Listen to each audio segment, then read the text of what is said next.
Descendant de Brest, en Bretagne, Pierre-Laurent Soucy et son épouse, Gabrielle Guité, tous deux de Miguacha, dans la baie des Chaleurs en Gaspésie, s'établissent au Saguenay en 1947. À croire que la lignée est prisonnière du 48e parallèle. C'est là que s'éveille au monde Jean-Jules Soucy, le 6 juin 1951, dans le lit de la BDAA, berceau idéal d'une carrière abreuvée à l'ironie. L'artiste visuel se donne très tôt comme mission de commenter son époque, sans chercher à convaincre, mais plutôt en illustrant, à sa manière, sa vision des choses. Son exubérante créativité est alors mise au service d'une critique sociale décapante à travers une théorie de graphe ahurissante que traverse une poésie déconcertante. C'est au cégep que tout cela commence, au cours d'histoire, dont les livres empruntent à l'art une imagerie évocatrice. Le jeune étudiant est littéralement captivé par tant de chefs-d'œuvre. Après ses études universitaires en enseignement des arts, il choisit de se concentrer sur les fonctions de sa discipline et en fait son principal objet de réflexion, parallèlement à une charge de cours de quelques années à l'UQAC. Endoctrinement et bourrage de crâne n'ont qu'à bien se tenir. Le pourfendeur de lieux communs n'a même pas dit son premier mot. Le besogneux a la langue bien pendue et se met à l'ouvrage, récupère les matières et recycle les idées. Au détour d'une formule bien assénée, d'un calembour désarmant, le pince sans rire échafaude peu à peu une logique qui confond l'entendement.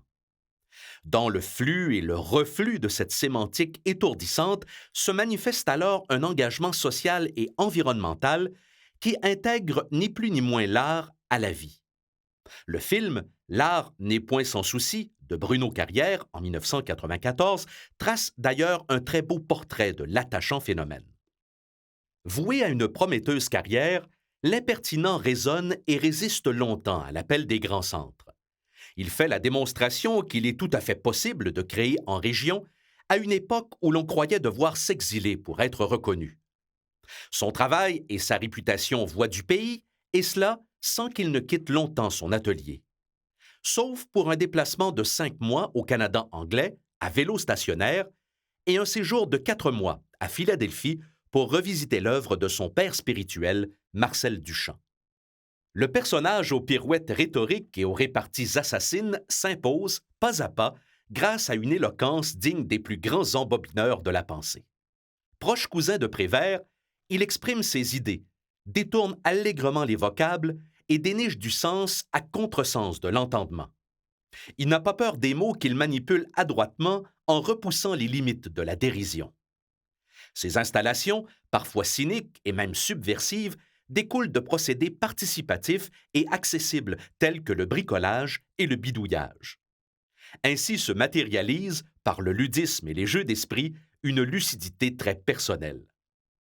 Car si celui qui redéfinit les codes de la création semble beaucoup s'amuser, sous ses airs de bouffon se cachent des préoccupations dont la portée politique est redoutable. C'est en effet pour dénoncer une culture asphyxiante et remettre en question un art contemporain déconnecté du public qu'il multiplie les interventions et les installations à grand déploiement. Son sens de la répartie défléchit alors les clichés et ébranle allègrement les évidences dans une esthétique visuelle pléthorique et délirante mise au service du droit commun. Les mots parlent parfois d'eux-mêmes, les titres évocateurs de ces réalisations l'illustrant bien. Les Grandes Mops canadiennes, par exemple, en 1988, un troupeau de chèvres confectionné avec des vadrouilles, monstration métaphorique qui propose une double réflexion écologique et éthique sur la liberté. Bouffon, en 1997, un banquet de desserts élaboré à partir de bandelettes de chandail et de chaussettes, interrogeant notre rapport à l'abondance. L'œuvre peinte, en 2003, dont le fameux tapis stressé, sculpture sociale d'une envergure étonnante évoquant la ceinture fléchée, tramée à partir de 60 000 contenants de lait fournis, lavés, séchés et tissés par la collectivité. En 2005, le Tour du Canada en vélo stationnaire du Berry-Vrin est en soi un exploit de plus à son crédit. Une tournée canadienne dans 17 galeries d'art, pédalée sur place de l'Abbé au Québec à Victoria en Colombie-Britannique, à la fois totalement loufoque et vécue avec le plus grand sérieux et professionnalisme. La performance permet à l'infatigable créateur, désormais très limité dans ses déplacements, de faire reculer une fois de plus les frontières de l'imaginaire. Le souffle inventif a suppléé à celui de l'homme, qui ne se laisse jamais abattre et nous enfiroipe encore au détour des obstacles rencontrés sur son chemin. Aujourd'hui, ce singulier ambassadeur est moins présent sur la place publique, mais son œuvre continue d'être célébrée et la reconnaissance du milieu s'exprime de multiples façons. 2020 marque un anniversaire capital, les 20 ans de la pyramide des AA inaugurée lors de la fête du Saguenay-Lac-Saint-Jean. Cette structure monumentale et pérenne est dorénavant une marque visuelle dans le paysage du fjord que les citoyens se sont appropriés pour en faire un attrait touristique que découvrent de nombreux curieux chaque année. Le 30 août 2019, lors de la rentrée culturelle, celui qui proclamait récemment être dans sa retraite a offert une intervention de son cru au Centre d'artistes Le Lobe et volé la vedette devant un public nombreux et ravi de retrouver sa désopilante bouille.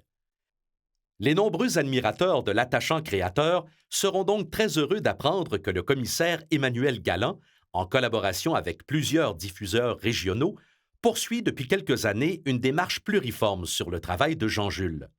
Son objectif est de concevoir une monographie rétrospective, alimenter un site web et produire quelques balados consacrés au parcours de ce créateur exceptionnel. Et souligner ainsi la trajectoire singulière d'un humain abracadabrant.